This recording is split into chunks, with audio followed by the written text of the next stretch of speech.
month, we are going to be learning how to do chickpea tikka masala. I'm also going to be teaching you how to make roti. And this is sada roti. It's traditional in my country, in Guyana. Um, but let me talk about that for a minute. We have a open fireplace that we cook on, at least where I grew up. And we would sweep the coal away to the corner and then cook the roti like right alongside the coal, so you would get that wonderful charred flavor of the roti and would puff really nicely. At home, I could still do this on my gas stove. At Quabbin Harvest, I do not use open flame in the kitchen. So I have developed a technique where I press on it in the pan and it does puff up. It sometimes is a little tricky, but what I do at that stage is just put it in the microwave for about 30 seconds and it'll be fine. So if your roti doesn't puff up, doesn't form that little ball, then of course feel free to put it in your microwave, or you could eat it just as is. It doesn't matter. It's just that when it puffs up, it creates a lovely pocket inside and you could put all kinds of goodies in there. So thank you for having me in your kitchen this month again, and enjoy the process of cooking. So today I'm using a wok to make this tikka masala, but you can definitely use a heavy bottom saucepan or a frying pan with a high side to make this.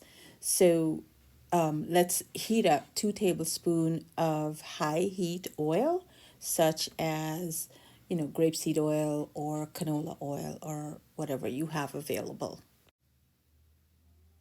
So once the oil starts to shimmer a bit, you could tell that it's hot. Let's go ahead and add that tikka masala paste that came in your spice kit. And you could see the little bubbles from the oil. It's starting to cook the paste.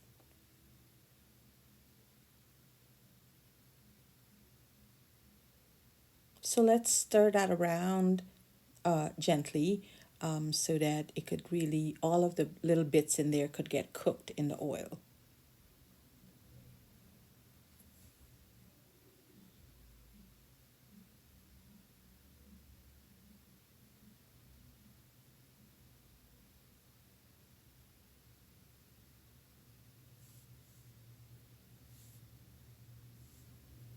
Add your tomato to the mixture and cook for a few minutes until the tomatoes start to break down.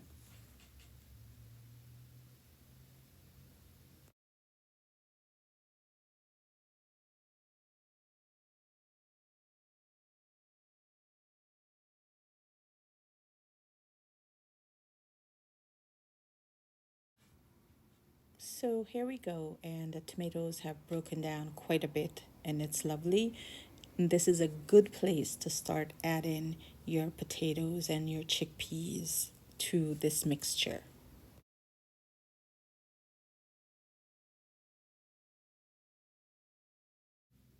Okay, here we are ready to add our potatoes to this mixture. Stir well. Add your chickpeas. Combine well.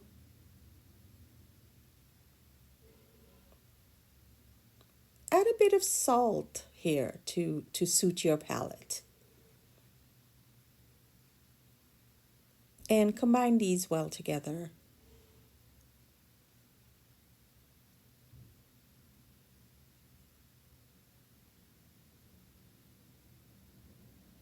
Now add some coconut milk or cream and about a half a cup of water.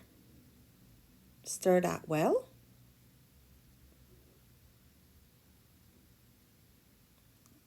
Turn the heat down to medium low and let it simmer covered for about 25 to 30 minutes. So while the tikka masala is cooking, let's go ahead and start prepping the dough for the roti. So you have 2 cups of flour, 1.5 teaspoon of baking powder, a half a teaspoon of salt, and 1 tablespoon of oil, which we've mixed all together in this bowl. Now we have a cup of water that we're going to add in small increments because we are probably not going to use the entire cup. So go ahead and start to try to bring the flour together with the water and just basically make your dough. So continue to add the water in small increments.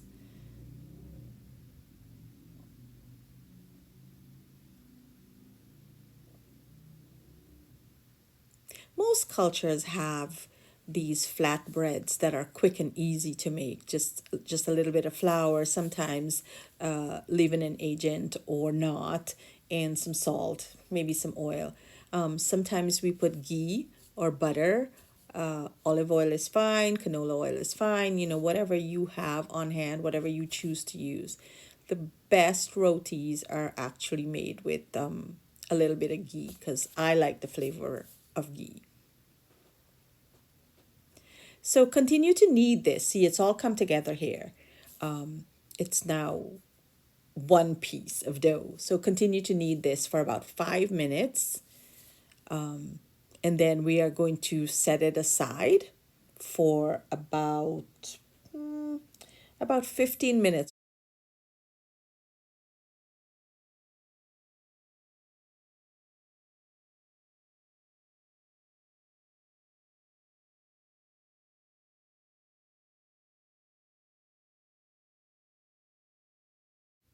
So it's been approximately 15 minutes, and checking on the potatoes, they are still not fully cooked. So I'm going to cover the pan. I'm going to set it aside again, and I'm going to let it cook for another 10 minutes or so. It's 10 minutes later, and we're checking this once again. We are going to check the potato for tenderness, and that looks perfectly done to me. The sauce is at a good stage, it's nice and thick. So we will add spinach here. We will turn the heat off and combine this really well together.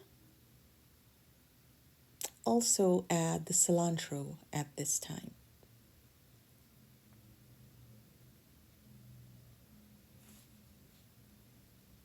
That looks really good, and we can call this done.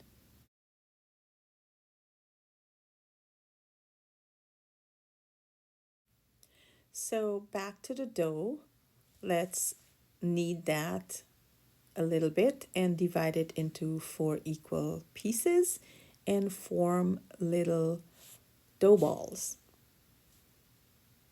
Now, this is my preferred way of making these, and you can find any other way to get it to form a round shape for you.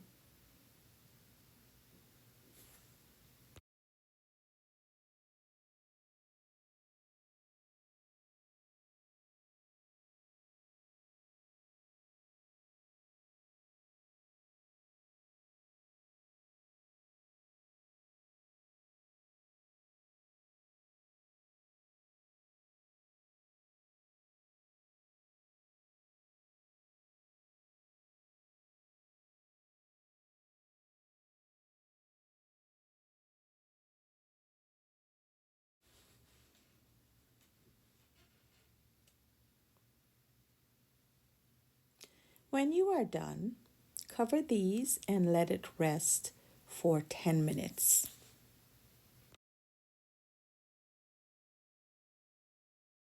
After the dough has rested for 10 minutes, flour your surface, and we are going to roll these out into a circle, a disc, a flat disc, about 3/16 of an inch. Don't get really technical. Just just roll it out, and it'll look like it's a flatbread. And it's gonna be about 8 inches in diameter, about the size of your wide open palm, basically. So let's go ahead and do that here. And it's just a simple process.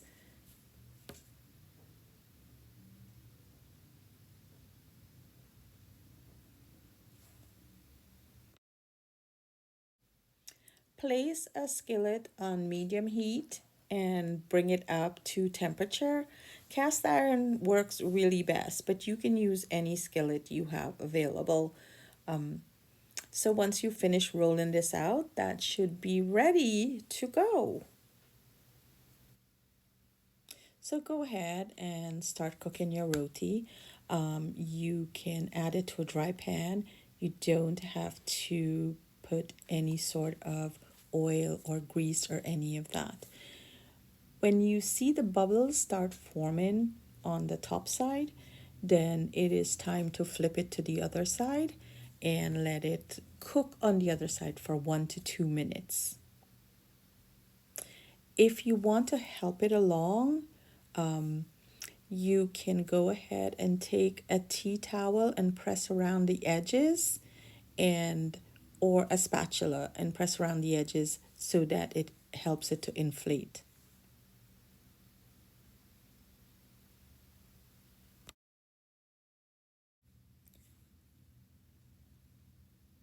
Go ahead and repeat those steps until you have completed all four of the rotis.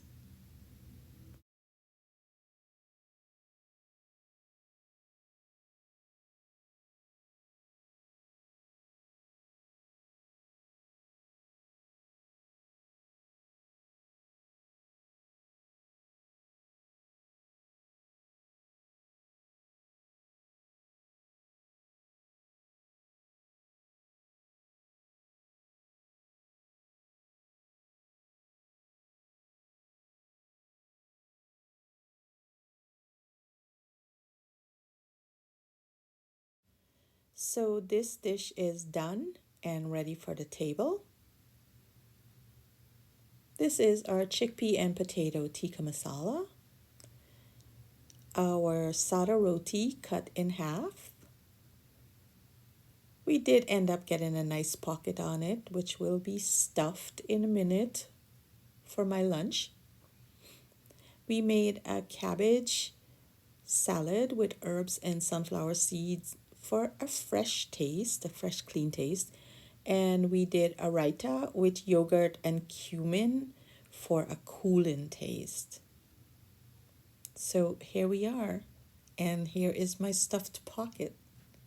Thank you very much.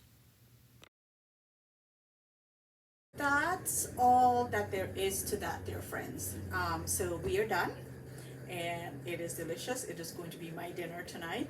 Um, I hope you enjoy yours whenever you decide to make it.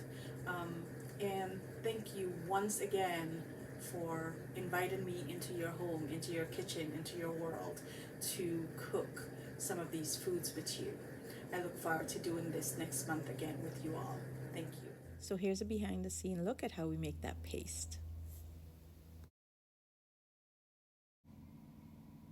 We begin with the gathering and toasting of the spices. It releases all of the oil in those little seeds and it just add another level of flavor to your cooking when you toast your spices.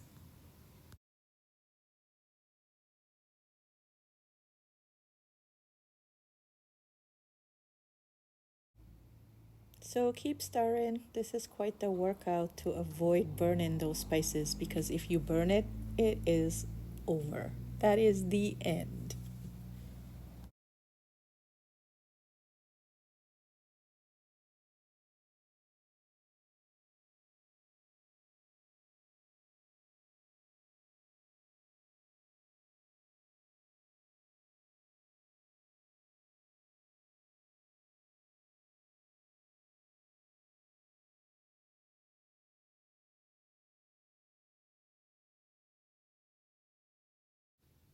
Now it's toasted and cooled off enough to add to the spice grinder.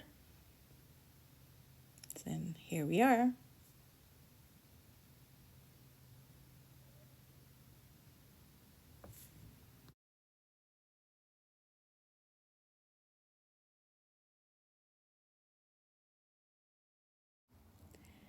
Finely ground, we call it good. I am going to scrape down the sides and gather every little bit of this. The next step is to combine this with your wet ingredients to make a paste. So we have the dry spices that we've toasted and ground. And now to that we will add tomatoes, ginger, garlic, onion, some oil, a bit of tomato paste, and we will combine all of these, and just like that you have tikka masala paste. Thank you for watching.